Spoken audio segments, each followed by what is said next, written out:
किसी गांव में एक धनी सेठ रहता था। उसके बंगले के पास एक जूते सिलने वाले गरीब मोची की छोटी सी दुकान थी। उस मोची की एक खास आदत थी कि जो जब भी जूते सिलता तो भगवान के भजन गुनगुनाता रहता था।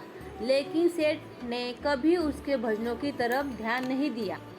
एक दिन सेठ व्यापार के सिलसिले में विदेश गया और घर लौटते वक्त उसकी तबीयत बहुत खराब हो गई। लेकिन पैसे की कोई कमी तो थी नहीं। सो देश विदेश से डॉक्टर वैद्य हकीमों को बुलाया गया, लेकिन कोई भी सेठ की बीमारी का इलाज नहीं कर सका। अब सेठ की तबीयत दिन प्रतिदिन खराब होती जा रही थी। वह चल फिर भी नहीं पाता था। एक दिन वह घर में अपने बिस्तर पे लेटा था। अचानक उसके कान में मोची के भजन गाने की आवाज़ सुनाई दी। आज मोची के भजन कुछ अच्छे लग रहे थे। सेठ को कुछ ही देर में सेठ इतना मग्न हो गया कि उसे ऐसा लगा जैसे वे साक्षात परमात्मा से मिलन कर रहा हो। मोची के भजन सेठ को उसकी बीमारी से दूर लेते जा रहे थे।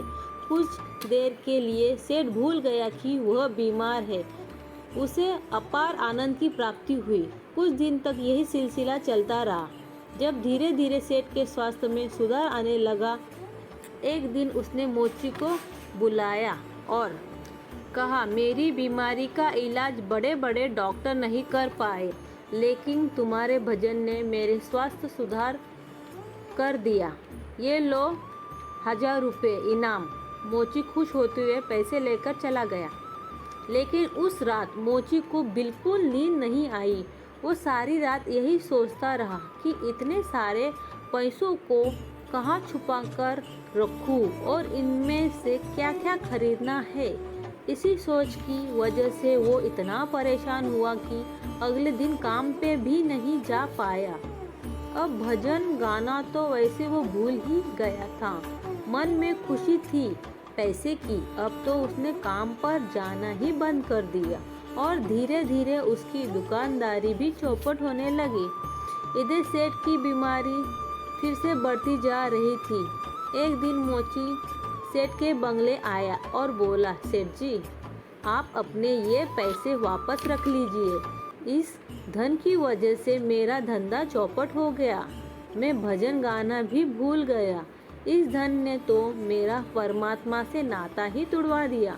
मोची पैसे वापस करके फिर से अपने काम में लग गया।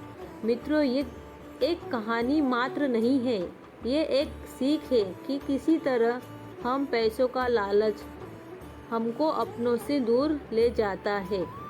हम भूल जाते हैं कि कोई ऐसी शक्ति भी है जिसने हमें बनाया है। आज के माहौल में ये सब बहुत देखने को मिलता है। लोग 24 घंटे सिर्फ जॉब की बातें करते हैं, बिजनेस की बातें करते, पैसे की बातें करते हैं। हालांकि धन जीवन यापन के लिए बहुत ज़रूरी है, लेकिन उसके लिए अपने वास्तविक को भूल जाना मूर्खता ही है। आप खूब पैसा कमाइए, लेकिन साथ ही साथ अपने माता पिता की सेवा करिए, दूसरों के हित के बारे में सोचिए और भगवान का स्मरण करिए। यही इस कहानी की शिक्षा है। स्टोरी अगर आपको पसंद आई होगी तो चैनल को सब्सक्राइब कीजिए, वीडियो को लाइक कीजिए और कमेंट में अपने विचार ज़रूर बताइएगा। Thank you for watching video friends. Bye bye.